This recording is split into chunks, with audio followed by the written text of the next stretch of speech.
Shalom Bapak Ibu, warga kerajaan Allah, yaitu jemaat GBI Kunci Daud yang dikasihi Tuhan. Tetaplah semangat, tetaplah bergairah di dalam Tuhan, sebab tidak sia-sialah apa yang kita kerjakan, kesungguhan kita di dalam Tuhan. Kalau di tema di bulan ini di Kunci Daud yaitu tinggal di dalam aku, artinya melekat di dalam Tuhan. Yohanes 15 ayat 1 sampai yang keempat. Akulah pokok anggur yang benar dan Bapakkulah pengusahanya. Setiap ranting padaku yang tidak berbuah dipotongnya, dan setiap ranting yang berbuah dibersihkannya, supaya ia lebih banyak berbuah. Kamu memang sudah bersih karena firman yang telah kukatakan kepadamu. Tinggallah di dalam aku dan aku di dalam kamu. Sama seperti ranting tidak dapat berbuah dari dirinya sendiri kalau ia tidak tinggal pada pokok anggur. Demikian juga kamu tidak berbuah jikalau kamu tidak tinggal di dalam aku. Bapak Ibu Saudara dikasihi Tuhan, dengan tema ini bukanlah suatu kebetulan. Karena dengan kondisi saat ini, dengan hal-hal yang membuat terutama virus corona ini, ternyata yang berbahaya bukanlah virus corona, tapi yang berbahaya adalah bagaimana pikiran kita saat ini, yaitu yang dikuasai dengan rasa cemas, rasa takut. Itulah virus yang utama yang harus kita berantas di dalam diri kita. Sebab di saat virus itu yang menyerang dalam pikiran kita, maka virus corona itu juga akan masuk. Makanya kuasai pikiran kita, jangan sampai cemas, ragu. Percayalah, di saat kita melekat dengan Tuhan, kita dekat dengan Tuhan, kita akan tahu. Karena kedekatan dengan Tuhan itu bukan cuma sekedar kita sebagai teman, sebagai sahabat, tapi sebagai suami istri. Karena ada sesuatu yang tidak bisa kita sampaikan kepada sahabat kita atau teman kita, tapi hanya kepada pasangan kita.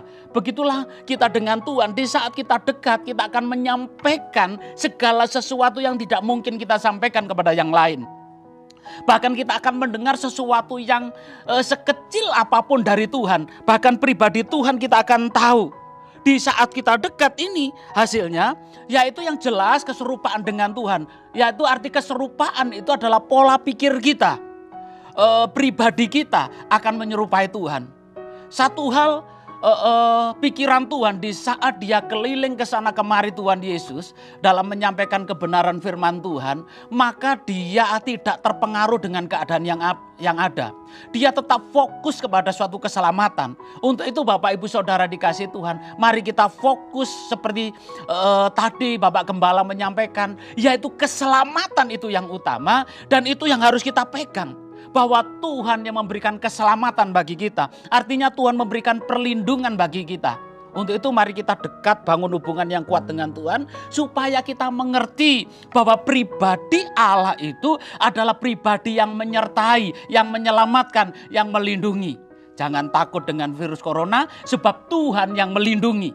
Segala sesuatu yang terjadi dalam diri kita, itu adalah keputusan Tuhan dan sepengetahuan Tuhan. Kalau Tuhan tidak tentukan kita mati karena virus ini, pasti kita tidak akan mengalami kematian. Penyakit sekecil apapun menurut manusia, tapi kalau Tuhan menghendaki untuk itu sebagai sarana untuk kita kembali pulang ke rumah Bapa di surga, itu akan terjadi. Untuk itu jangan takut.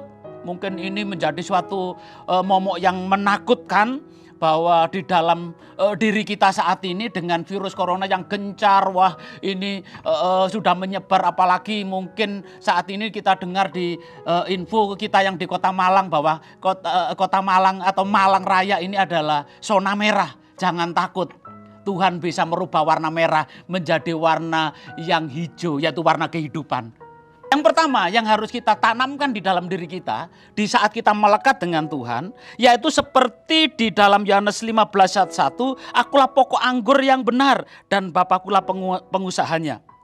Jadi Bapak Ibu Saudara dikasihi Tuhan, bahwa Tuhan itu yang pengusaha, artinya Tuhan pemilik. Tuhan yang memiliki kita, atau Tuhan itu bos kita. Untuk itu kita percaya bahwa bos yang baik akan memikirkan kesejahteraan. Kalau dia bos, kita karyawannya, mesti memikirkan kesejahteraan karyawannya, keselamatan karyawannya, kenyamanan karyawannya. Untuk itu kita yakin di saat kita percaya bahwa Allah kita itu sebagai bos yang utama, kita tidak akan ragu dengan keselamatan yang kita di dalam diri kita. Bahkan keamanan, ketentraman di dalam diri kita tidak akan pernah ragu karena ada jaminan keselamatan. Ya, keselamatan. Yang kedua, yaitu mari kita semua itu berpusat pada hati. Seperti di dalam Yohanes 15 ayat 2-3, setiap ranting padaku yang tidak berbuah dipotongnya, dan setiap ranting yang berbuah dibersihkannya, supaya ia lebih banyak berbuah. Kamu memang sudah bersih karena firman yang telah kukatakan kepadamu.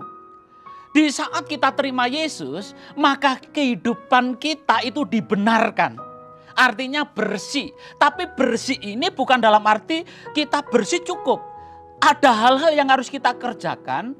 Kalau kita berbicara suatu pertanian, yaitu di saat kita mulai membersihkan tanaman yang kita tanam, bukanlah sekali, tapi berulang-ulang kali. Karena ada rumput-rumput yang akan bermunculan. Untuk itu Bapak Ibu Saudara dikasih Tuhan, mari kita persiapkan, relakan hati kita untuk kita dibersihkan. Tetap memiliki hati yang benar yang kedua di sini. Yaitu memiliki hati yang benar.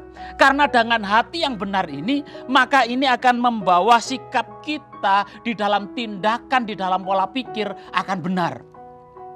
Di saat hati kita mulai kacau, maka akan mempengaruhi pikiran kita kacau, apalagi ditambah dengan berita-berita. Bapak Ibu, saya percaya bahwa ada suatu kesempatan bagi orang-orang yang tidak bertanggung jawab untuk menyebarkan isu-isu ini semakin menakutkan, semakin membuat kita cemas, semakin kita sepertinya tidak mampu berdiri. Itu saya percaya. Tapi di saat kita memiliki sikap hati yang benar, kita tidak akan terpicu dengan informasi-informasi yang membuat kita semakin jatuh. Tidak. Tapi di saat posisi hati kita benar, maka kita akan bangkit, kita akan tetap semangat, kita tetap memiliki fokus kepada Tuhan karena kita memiliki hubungan yang intim. Kata melekat di sana bukanlah di dalam arti kita melekat dekat seperti berpelukan, bukan. Tapi di saat roh kita dengan rohnya Tuhan itu ketemu, lah di sanalah kata melekat itu. Di saat roh kita ketemu sama rohnya Tuhan, maka kita akan mengerti apa yang dimau oleh Tuhan, apa yang terkandung di dalam hatinya Tuhan. Saat ini Tuhan berkata, kalau kita sering mendengar saat ini untuk menangkal virus ini, yaitu baca Mazmur 91. Tapi bagaimana sikap hati kita? Kalau hati kita mulai tidak bersih, tidak memiliki sikap hati yang benar, kita akan berkata, mana mungkin, gak mungkin lah. Mulai ragu dengan janji-janji Tuhan. Untuk itu bereskan hati kita, murnikan hati kita.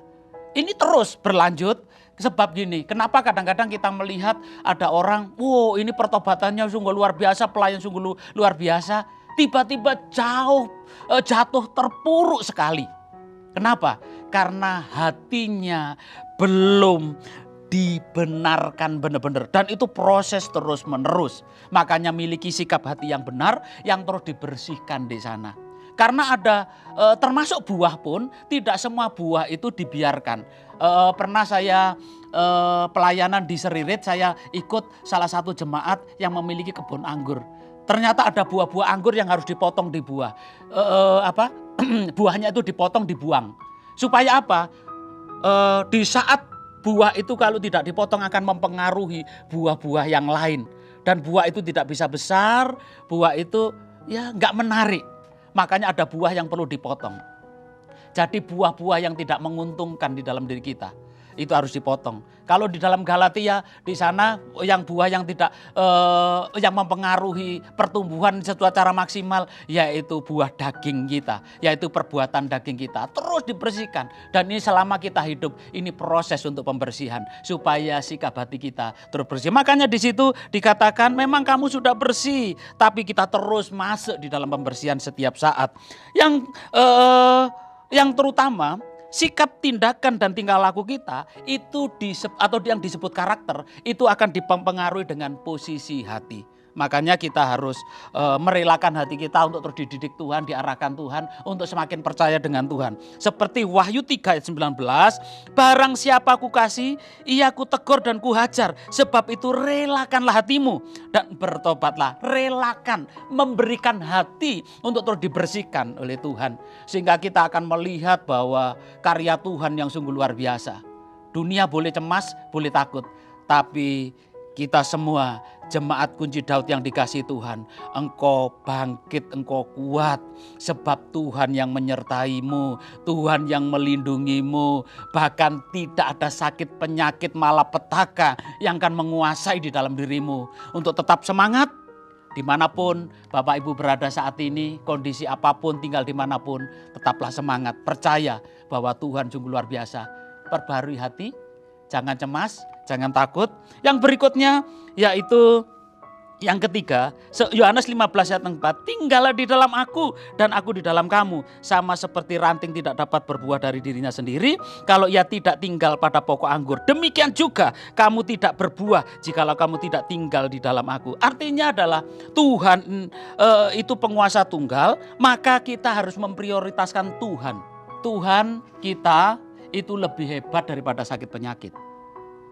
Ya Bapak Ibu, saya sampaikan hasil karena kita tinggal melekat bersama dengan Tuhan.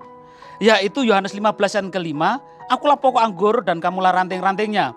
Barang siapa tinggal di dalam aku dan aku di dalam dia, ia berbuah banyak, sebab di luar aku kamu tidak dapat berbuat apa-apa. Jadi Bapak Ibu, ada hasil yang secara maksimal di saat kita melekat dengan Tuhan. Yaitu buah-buah itu akan bermunculan. Yang pertama, buah pertobatan kita semakin nampak di sana, kita akan menjadi berkat. Bapak Ibu, satu yang dibutuhkan saat ini di lingkungan di sekitar kita, yaitu penyampaian hal-hal yang memotivasi untuk menjadi kuat. Jadi di saat kita memiliki suatu pertobatan yang nyata, maka kita akan berpikir bagaimana kita menjadi berkat bagi orang lain. Jadi Bapak Ibu Saudara dikasih Tuhan, mari kita memiliki yaitu buah pertobatan semakin nampak. Pertobatan yaitu metanoia, perubahan pola pikir. Sekarang kita tidak zamannya lagi berfokus kepada diri kita sendiri, tapi marilah kita fokus kepada pekerjaan Tuhan. Di saat kita fokus dalam pekerjaan Tuhan, maka Tuhan akan yang berpikir atas kehidupan Bapak Ibu. Yang kedua yaitu buah roh. Buah roh kita semakin nampak, pribadi kita semakin keserupaan dengan Tuhan itu semakin nampak, maka dimanapun kita berada, kita akan membawa damai. Dunia boleh kacau, kehadiran kita akan menenangkan, membawa damai. Dan kemudian yang ketiga yaitu buah karya. Ya, saya percaya Bapak Ibu saat ini dengan kondisi virus ini yang menyebar itu mempengaruhi di dalam ekonomi. Mungkin ekonomi sangat buruk saat ini kalau saya renungkan, tapi kita yakin bahwa ada karya Tuhan yang sungguh nyata, yaitu kita akan dilindungi oleh Tuhan, kita diberkati oleh Tuhan, sebab Tuhan tidak kurang cara untuk memberkati setiap orang-orang yang melekat tinggal dekat dengan Tuhan. Untuk itu Bapak Ibu tetap semangat, nikmati hadirat Tuhan setiap saat, dimanapun Anda berada. Anda ada dalam kuasa Tuhan. Diberkati hari ini, selamanya, bahkan sampai selama-lamanya. Jangan takut, jangan khawatir. Tuhan yang menyertaimu, Tuhan yang melindungimu. Dengan tangan kanan yang kuat, Dia akan menuntun setiap langkah-langkahmu. Virus corona tidak berkuasa, hanya kuasa Tuhan yang berkuasa atas hidup Bapak Ibu. Puji Tuhan, Tuhan Yesus memberkati. Amin.